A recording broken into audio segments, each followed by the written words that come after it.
Does everybody have two sheets in front of them? Yeah. Okay. Let's take a look very quickly. I apologize, Shavua Tov. I apologize. I wish they were on front and back on the same sheet, but there was technical difficulties in the office. Okay. We're going to be doing chapter 67. Chapter 67 is very short, and when you look at the traditional commentaries on it, there's not that much to talk about. There's a fascinating argument between the Malbim and most of the other commentators that we'll get to hopefully in a few minutes. But starting probably in the 16th century. Now, I have to say probably because we don't, what I'm going to say right now, we're not sure when it actually began. But at some point before the 16th century, but it became popular in the 16th century, at some point, the Mekubalim noticed something fascinating about this psalm. And what they noticed was it's extremely symmetrical. If you look at the sheet with the psalm on, with the poem on it, forgetting about verse Aleph, which is the superscript, the Ketovet, which is the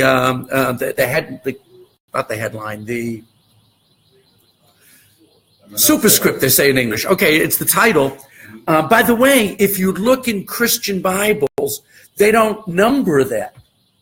Now, our tradition is to number the verse, which is, Mizmor David or whatever it might be. But if you look in a King James, they don't number it because they view it as separate from the poem. So if you ignore those four words, I have the number of words in each verse on the sheet.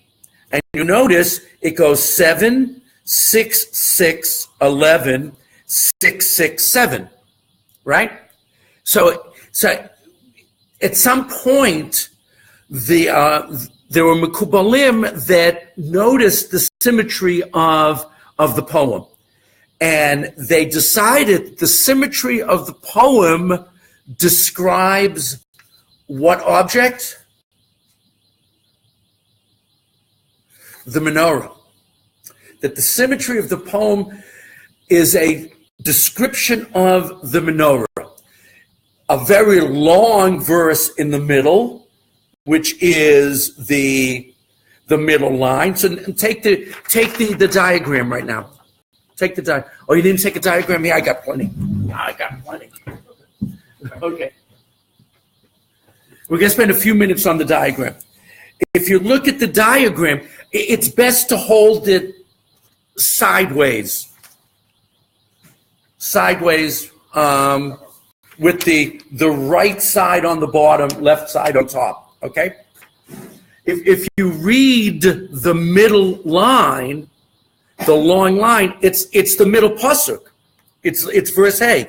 Yismechu v'ranenu le'umim, ki sishpot amim mishor u'le'umim, and then it's in the base. You've got the other words are in the base of the menorah. And so when you look at it this way, the verses, the two sevens are the outer sides, the outer kanim, if you will, the outer branches of the candelabrum of the menorah, okay, because they're a little bit longer. Then the two, that are 3, 4, and 6, 7 are the same length, and they're right next to it. And so it describes a menorah. And so since it describes menorah, it became accustomed to read it that way in the form of the menorah. And at some point it became part of this diagram. Anybody know what we call this diagram? We call this a shiviti.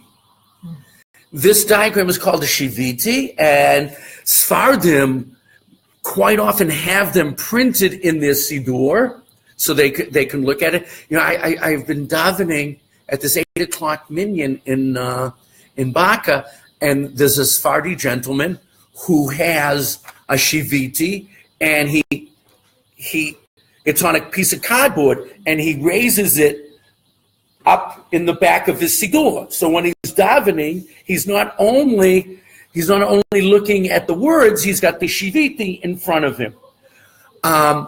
When you look in the Shulchan Aruch, the Ramah says that we're supposed to shiviti Hashem lenegdi tamid, hold God before me at all times. Shiviti, hold tight. Shiviti Hashem, hold tight to Hashem, lenegdi, in front of me at all times. And actually, it's the Ramah, you'd think would be the Beis Yosef, but it's not. It's the Ramah who says that you should actually look at God's name. Shiviti Hashem means look at the four-letter name of Hashem, Yud Kei Vav Kei. And so it became a custom in many Batei Knesset, I'm looking to see if we have it here, that in front of the, and we don't, in front of the Chazan, it says Shiviti Hashem L'Negdi Tamid. The Sfardim add all sorts of other pictures to it, including and predominantly the menorah. Now, why the menorah? Why the menorah? By the way, there are references to other things in the Beit HaMikdash. If you look around the base of the menorah, you see they've got the keves, they've got they have it as steps. I don't know why they have the steps, because really it's a ramp, okay? And they have the oil, and they have the tongs, and they have the container. So in other words, they have the things, the accoutrement of the menorah there as well. But why specifically the menorah? Over time, the menorah came to symbolize avoda more than anything else that was done in the Beit HaMikdash. And one of the reasons that, although you can, the truth is, this is like open season for people to come up with, all sorts of clever ideas.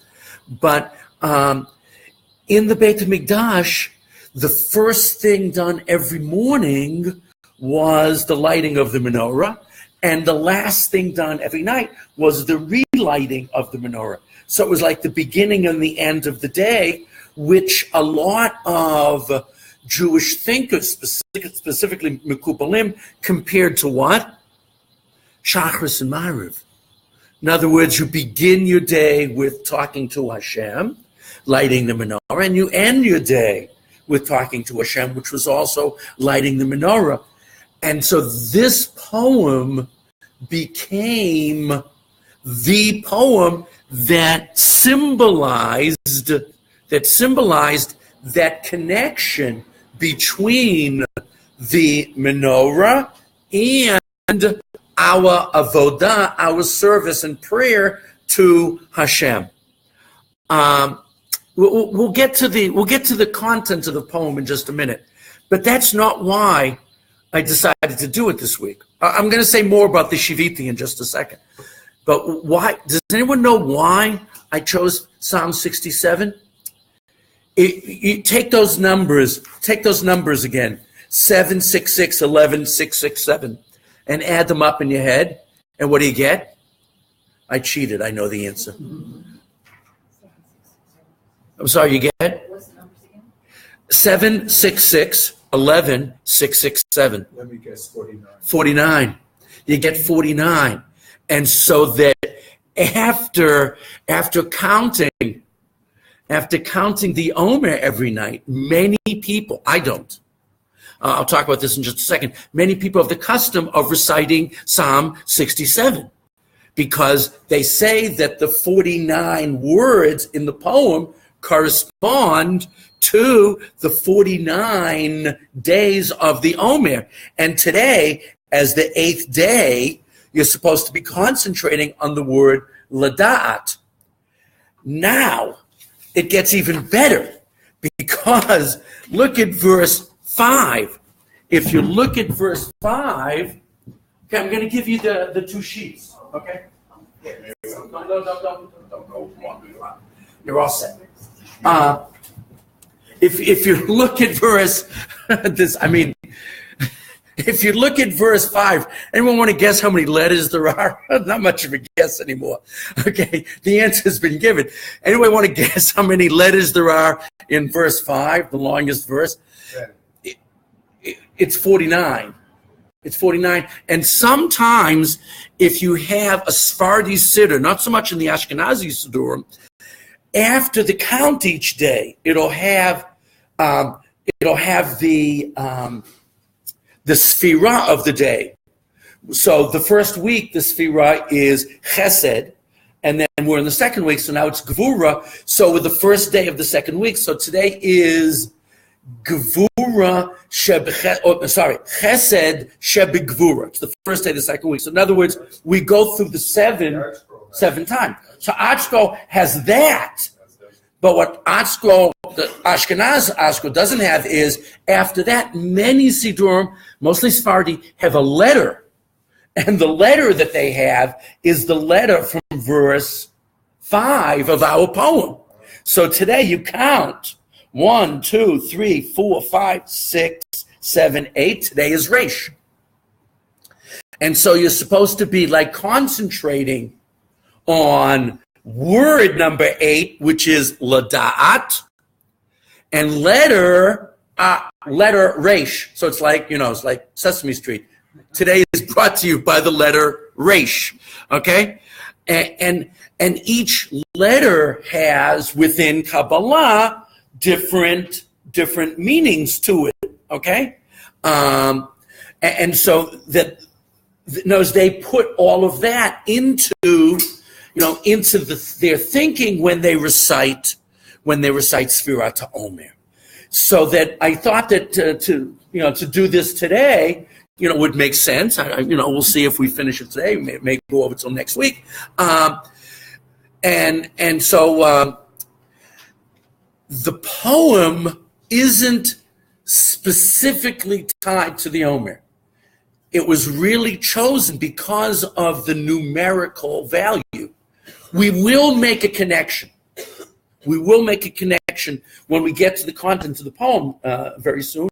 But it's fascinating that this poem is famous and not in early rabbinic literature. In other words, you look in the Rishonim that talk about Tehillim, Rashi, of course, the Radak, they don't mention any of this in their commentaries on this poem.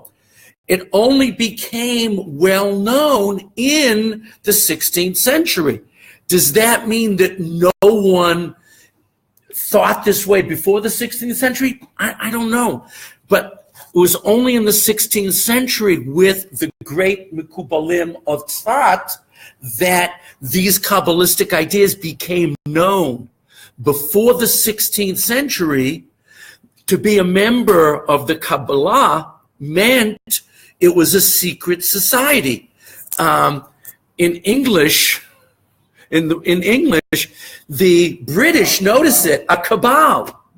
And a cabal means a private group of individuals, and they use that term, which they borrowed from Judaism, to describe a section of the Queen's Council during the time of Elizabeth I. And they referred to them as a cabal because it was a secret society. Now, they were later than this. They were the late 1500s already, okay, when already Kabbalah was starting to become well-known. The reason that Kabbalah became well-known, and one of the reasons we have this and that this is printed so many places in so many ways, is because, and you've heard me say this before, the Kabbalists of Tzfat had something that gave them tremendous power, and that something was a printing press. So not only did specifically the Ramak, Reb Moshe Kodavera, decide that it was time for lay people to understand Kabbalistic ideas, And the Ari, of course, followed in his footsteps for his short period in Tzfat. The Ari is much more famous, but a lot of the credit goes to Reb Moshe Cordovera for the dissemination of Kabbalistic ideas. But in 1564, they set up the first movable type printing press outside of Europe in Tzfat, which tells you something about the community of Tzfat, which is they were rich.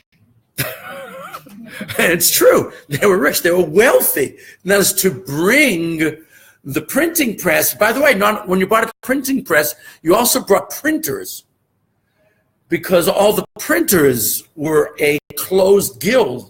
They didn't show or teach anyone else how to do it. They were members of their own secret society, and they were all goyim.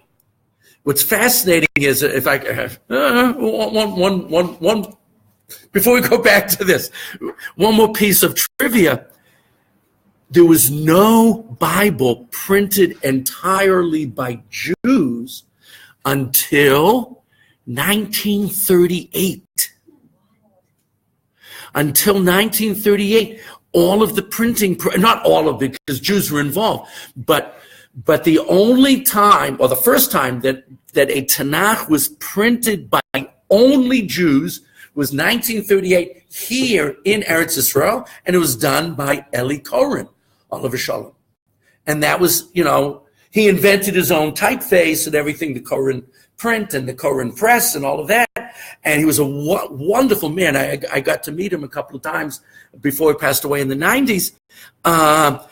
He was just a wonderful, but his proudest accomplishment was to print a Tanakh totally with Jewish printers. And that had never been done before, which is fascinating. I mean, I just find it fascinating.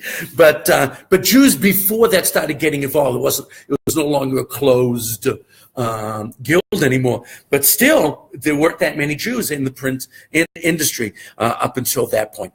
So there's I'm not going to go through. We could spend easily an hour or two going through the Shiviti. There's a tremendous number of abbreviations. Most of the abbreviations refer to prayers. I'm just going to tell you one. A lot of them come from other parts of Tefillah. All of the words around the menorah, all of them are abbreviations. They're not words. And there's a minhag. I don't know how scared I should be. There's a minhag not to say the words, because the words apparently are angelic powers, and if you say them, the angel may come and make your life difficult. So I'm not going to do it. But if you look at the menorah on the right, you have a Pei Aleph Yud in it. Well, Pei Aleph Yud is Poteach et Yadecha. And if you look at the one on the left, this is the most famous, so that's why I'm doing this one. You have the Chet Tav Chaf. That's the final letters of Poteach et Yadecha. So in other words, when they said Shiviti, the biggest idea, I don't think this was the original idea. I'm going to tell you what I think the original idea was in a minute. The big idea became, God, grant me my needs. And that's what's going on below the Yud Ke Vav Ke at the top of the page. It's all about granting needs, and we're going to see that's in the poem that we're going to take a look at in a minute too. Just one more thing on the Shiviti before we go on. The verse Shiviti Hashem L'negdi Tamid is from Psalm 16.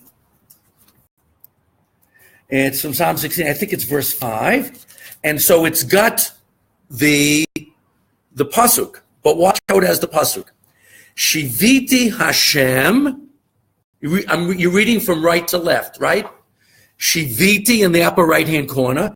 Hashem L'negdi on the left. Then you go back down to the bottom.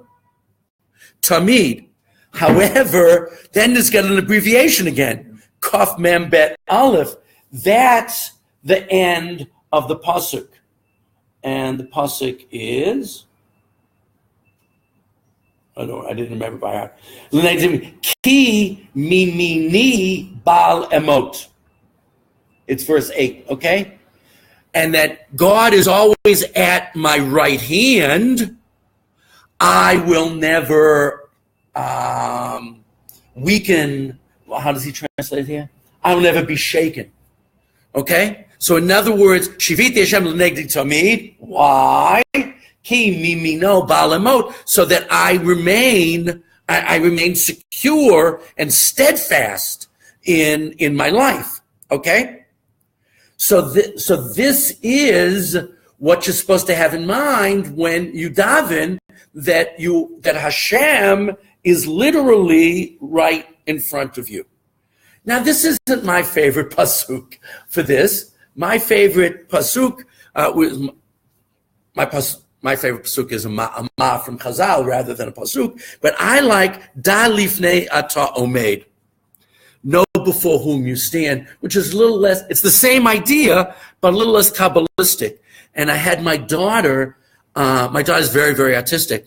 One of them, not all of them. One of them is very artistic, and she made an atara for me, and it says "Dal lifnei me'ata omed." Know before whom you stand, and we should feel that way. The idea of Shiviti Hashem l'negdi tamid, that somehow my prayer grabs hold of Hashem and almost forgive me, and almost ensnares HaKadosh Baruch Hu, to me is a little tough. I mean, so I like the ma'amah, da lifnei me'ata omed, know before whom you stand, lifnei malach malchei hamalachim, HaKadosh Baruch Hu, that you're standing before the King of Kings, the Holy One, blessed be He. And so that's the idea I try to keep in mind, especially when I say Shmona Esrei. But amongst the Sfardim and the Mekubalim, it's the Shiviti Hashem l'negdi tamid that dominates. Okay? Wow. Okay. Now we'll actually start to go into the moment. Unless there's a question about some of these things. I don't mind taking another minute. Like I said, maybe some other time we could do a shiur literally on the Shiviti, but that's not what we're doing. It's an interesting thing to do and go through all of the abbreviations and the different things that you're asking for. I love the top of the page, and there are some that just have the top of the page. The bottom of the page, to me, comes across as what word should I use? Almost crass. It's like almost all of the abbreviations are like Poteach et Yodecha. They're asking, I want it. Do it for me. And I don't know, when I daven, I don't know if I'm not that big on it. Those of you that were here when we did Ashrei way at the beginning of the year, the most popular pasuk in Ashrei, of course, is Poteach et Yodecha must be l'chol chai ratzon. You hear, people say it out loud, and Art Scroll says, say this with extra oomph, I think is the technical term. But for me, my favorite pasuk in Ashrei is Karov Hashem l'chol karav. That the purpose of tefillah isn't necessarily to get things. The purpose of tefillah is, I believe, just to get a sense of nearness to Hashem, the connection to Hashem. That's what, to me, that's why we daven. So for me, that's my favorite pasuk. If I just going back to that shiur, the Rav said his favorite verse in Ashrei was Dur l'dur yishabach masecha. That it's emphasizing the only reason we know how to daven is because we are following the previous generations. The generation before me, they exemplified for me. They modeled for me how to daven, and I'm supposed to do that for the next generation. The Rav, you have to remember, Rabbi Soloveitchik, everything about his life was education. He was just a pedagogue. Everything about him was, teaching. So for him, that was the most important pasuk. But for me, the verse that I find most of saying, Karov Hashem l'chol karov. And that's what I want to happen when I daven. Now, that may be because we live in a generation that isn't impoverished. If we didn't know where our next meal was coming from, we might have a different attitude. We, Baruch Hashem, live in a situation that isn't, literally hand to mouth. And based on that, we do, we do have this sense of davening is less about, give me, and more about relationship with Hashem. But if we were poor, then we might look at things differently. And poverty sort of brings us to our poem. Finally brings us to our poem. So that's the Shiviti. There are, I don't know why I took this Shiviti. I think I was just looking for the one that looked like it would print the clearest. There are nicer ones that only have one menorah and, don't have the antes, as my mother used to say, antes ungepatched, as this one, but this, I just felt this was gonna Xerox the best out of the ones. But you can look around, and a lot of people like to have them in the Siddur, and I don't do it, but I understand that people find it moving. The superscript, which I don't really want to talk about at any length, seems to mean that this song or this poem was sung. Lamanetseach, which means some sort of concert leader, conductor, in that sense. Biniginot, a niggin. This was a tune. So it's clear that this poem was very, very musical. Most people believe it was sung in the Beit HaMikdash as part of the avoda. We're not sure exactly when, but and then Mizmor Shir. It's both a mizmor, which is musical, and a shir, which is a poem. Okay, so it's got all of those ideas, and it's letting you know that this is really meant to be sung, and a lot of commentaries believe it was sung responsively. The Levium would say certain things, and the Kahila, the gathered throngs would respond. And they especially feel that way about verses Daled and Vav. We'll see if we get there, which are the same verse. The idea of verses which are repeated tend to have been verses which were recited out loud by the Kehillah. But we'll get to that in a minute. Okay, the first pasuk is pretty straightforward and is its own introduction to the poem. It's its own section of the poem because everything changes right after that. And it's a separate issue because it ends with the word Selah. Selah is like a full stop. Selah means, exclamation point. I made my statement. Now I'm going to talk about something else. Okay? Elokim. Yud Kei Vav Kei does not appear in our poem.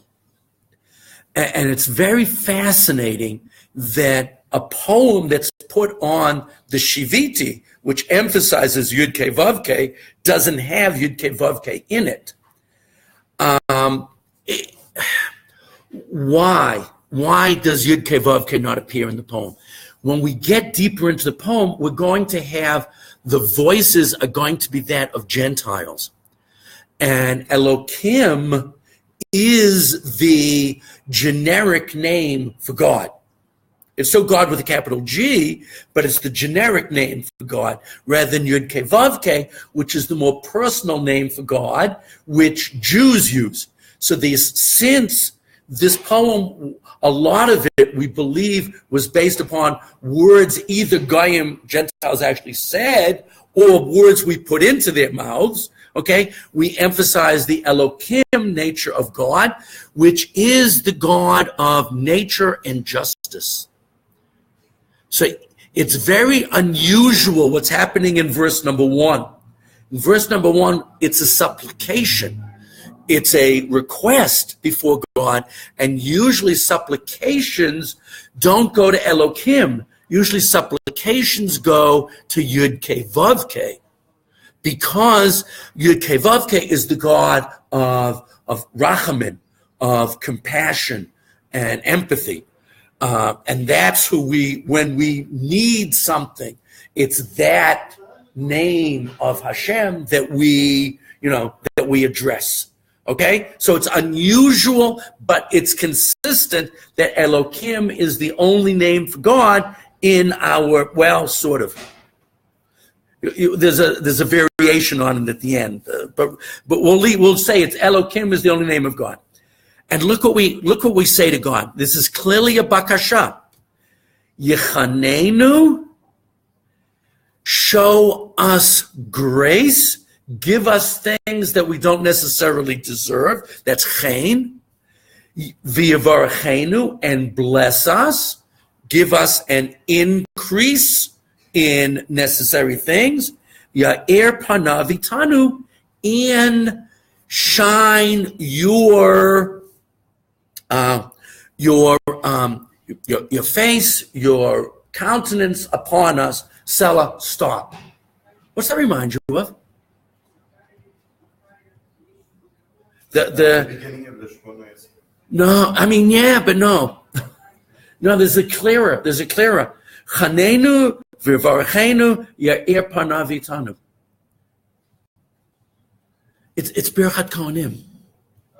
It's Birchat Kohanim. It's slightly out of order because Birchat Kohanim is Yevarechecha, then Vichuneka, then Ya'ir Hashem panav elecha. Slightly out of order, okay? But it's Birchat Kohanim. And so we begin the poem with a shortened version of Birchat Kohanim. And because we're modest, we begin with asking for chen, because we're saying we don't deserve it. Remember that great term used to describe the prayer of Moshe Rabbeinu to go into Eretz Yisrael, ve'et Hanan. Please, God, bestow upon me something I don't deserve. The concept of tachanun, techina, is not only a foodstuff, it's also a supplication. Give me something I don't deserve. And so that's the Yechanenu. Have tremendous chen upon us. Chen, which I like to translate as grace. What translation do you have? Favor, yeah. You have? Favor? May God be gracious. Gracious, well, that's grace. Okay. Gracious is grace. I like grace. Chen is that feeling that you get from a little child when they smile at you. That's why in what we call in Hebrew partsufim, the kid makes faces, right? Are called in Yiddish chendelach. That the kid does things that melt your heart, that you just want to embrace and do things for that little child. Okay? Some kids don't have it. Some kids don't have, there's always that kid that doesn't, but the kids that have it, it's really, really amazing. One of my grandsons, who's a real shovav, he has it. After he's done something bad, he knows it, and he puts on, the chendelach, so that's the chen, okay? That it's really that the opposite individual, the opposite entity, has something that the one in power feels drawn to and wants to give and do for the other. That's the concept of chen. What's the concept of bracha? Rivka, we're looking at Pasuk Bet, which is really the first verse of the poem. And what happens in this poem, in this verse, it's like a summary of Birchat Kohanim. Instead, but it's slightly out of order. Now, the Bracha Kohanim is Yivarechecha, which is the second one, and then Vikunecha is the second, and then Ya'ir Panav. So it's slightly out of order. But it's basically a summary of Bracha Kohanim. What do we mean? So that's Chen. Tachanun, we're asking for something we know we don't deserve. Okay? What is bracha? When we say Yivarechecha Hashem v'yishmerecha, what is the Kohen requesting on our behalf? What is bracha? It's a bit of a machloket, but most Meforshim agree on bracha is increase. The concept of bracha is more. To have what it is that you've got right now, and that it should grow, expand, and become, more than anything else, become sufficient. As we're going to see in the poem, it's actually going to become more than sufficient, which is going to happen in the poem when we get down to verse 7. I'm sorry? When Yehuda was born, when Yehuda was born, Mm-hmm. she says, I got more than... She was blessed in the sense that she's now going. That was her fourth child, and that means she's going to have more than anybody else. Yeah. So that's the bracha. Yeah. So that's the bracha, more, which is what most people want when you think about it. What do most people really, when they're davening, what do they really want? More. That's if you could boil down most requests to one word, it would be more. But especially in the sense of agriculture. And we'll see that that's going to be a major topic in the poem. We're not going to get to it this week, we'll get to it next week, but that is the slight connection between our poem, the slight topical connection between our poem and Sfirat HaOmer. Because Sfirat HaOmer, these 49 days between Pesach and Shavuot, were sort of like make or break for the agriculture of Israel in temple and biblical times. It's less so today. Israel no longer is an agricultural power. That's changed. But this idea is for Sfirat HaOmer, they could tell already. I know many of the more expensive crops were coming in later in the year. What were the most valuable crops in Israel? There were basically three of them. That were grapes and olives were, both biblically and historically the most important. But the third most important was dates. So they came later in the season, but you could tell by Shavuot what kind of season you were going to have. So this period of the year, from Pesach to Shavuot, was make or break agriculturally. And so when we get down to especially verse Zion, toward the end, that becomes very important, and we'll tie that back in with the Omer. You missed the fact that this is the poem. I mean, I don't say it. This is the poem that many people recite right after counting the Omer. And the simple connection, Rivka, is there's 49 words in it. That's the simple connection. But we see there's also an agricultural, and that has to do with bracha. That has to do with bracha. What is Ya'ir Panav Itanu, or Ya'ir Panav Elecha? What do we mean by Ya'ir Panav? And this is definitely not a unanimous opinion.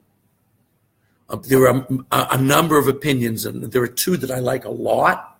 And we want to, the idea of God shining countenance upon us is usually interpreted in two ways: the Kabbalistic way and the Lithuanian way. The Lithuanian way is basically intelligence, understanding. And because that's what you really want. You're studying Torah, you're trying to contact HaKadosh Baruch Hu, and what you really want is understanding of things. And so we refer to, like I said, in more intellectual / Lithuanian, my forebears were from Kovna, so I'm in the Lithuanian camp. That it was about intelligence. It was about understanding and enlightenment in the intellectual sense. Enlightenment in the intellectual sense. That's not what the Mekubalim had in mind. The Mekubalim had in mind a very different idea. It had to do with spiritual connection to Hashem. That when God would do ha'arat panim, when God would do this activity, there was a sense of spiritual contact with the Kadosh Baruch Hu. That's the way the Mekubalim. I mean, you can pick your poison. It's not not everyone. Not one doesn't dominate the other necessarily. But those are the two famous interpretations of Yair Panav. And of course, there's intersection between the two, because originally, the way that Hashem did Ha'arat Panim was Nevuah. And Nevuah was also knowledge. Now we believe that there are other ways of God giving us, whether it's enlightenment on the intellectual side or whether it's spiritual glow on the more mystical side. It's not done with nevuah anymore. It's done in our avodah, okay? And our avodah includes learning, and also includes davening, and that's what we're trying to accomplish. This sense of connection to a Kadosh Baruch Hu, and whether that's intellectual or spiritual, that's up to you. That's up to you. Everybody chooses the one that's most meaningful. So this is a beautiful summary of Birchat Kohanim. And so the poem begins with a bakasha. So if the poem begins with a bakasha, that means the beginning of the poem is describing a difficult situation. That brings up a tremendous argument. And this will probably be the last idea we'll talk about today. There's a tremendous argument about what the historical framework of the poem is.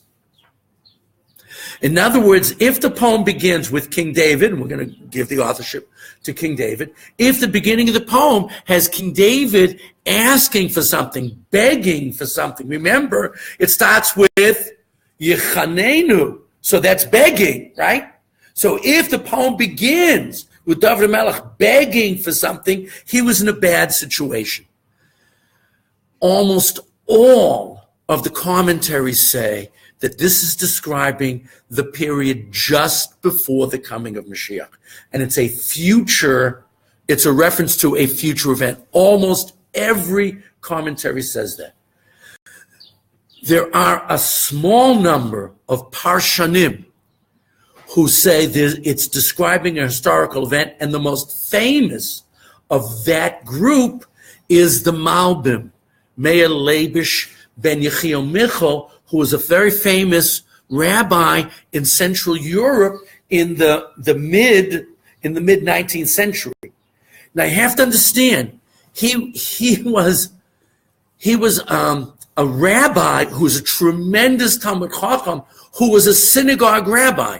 Now, when we think of most of the giants of the 19th century, the vast majority of them were Roshei Yeshiva, whether you're talking about the Nitziv or Chaim Volozhin or whatever, Yasher Beer, Soloveitchik, they were all Roshei Yeshiva. Even the Hasidic giants tended to be the head of a yeshiva. That's not true of the Malbim. The Malbim, who really was a giant in was a synagogue rabbi who had a lot of trouble because he was the rabbi in the Austro-Hungarian Empire, and he was accused of being, because he was very successful. There was a reform movement in Budapest specifically that was very much against him, and so they ended up pushing him out because he was born in the Russian Empire, and the Austro-Hungarian Empire and the Russian Empire were at loggerheads, and so the canard, the lie against him was he was a spy for his home country, and he was arrested. It's a great story. He was arrested while delivering the drosha Shabbos morning. Sometimes you're listening in shul and you just wish someone would come and take the rabbi away. And this shul got their wish. It's like unbelievable. I'm sorry to make a joke out of it. It was terrible. It was terrible, and he was treated very badly in jail until, Baruch Hashem, a number of authorities in the Russian Empire interceded on his behalf, and he was let out of jail, but exiled. He couldn't stay in the Austro-Hungarian Empire. So the reformers won. They beat him, and he had to leave. And so he was a great scholar who did something unusual for rabbis in the 19th century, for Orthodox rabbis. He wrote about Tanakh. Most of the rabbis in the 19th century were writing about Gemara and Halacha. And although he wrote beautiful stuff on Halacha, not as much on Gemara, but beautiful material on Halacha, it was a tremendous genius, Gaon, in Halacha. His most famous works today are his works on Tanakh. And he gives a historical explanation. He's not the first one to do it, but he's the most eloquent to do it. And he explains this is a story during the life of King David. King David experienced a 3-year famine, and the famine was brought about, and next week you'll understand why this is so important. The famine was brought about because King Shaul, right, his predecessor, had killed the Givonim, the Gibeonites. Now, the Gibeonites had made a treaty with Yehoshua.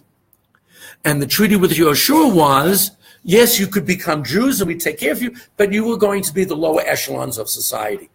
As time went on, people didn't like the Givonim. They stayed separate. And at one point, Shaul questioned, he was going mad toward the end of his life. He questioned their loyalty, and he massacred Givonim. Not all of them, but many, many of them.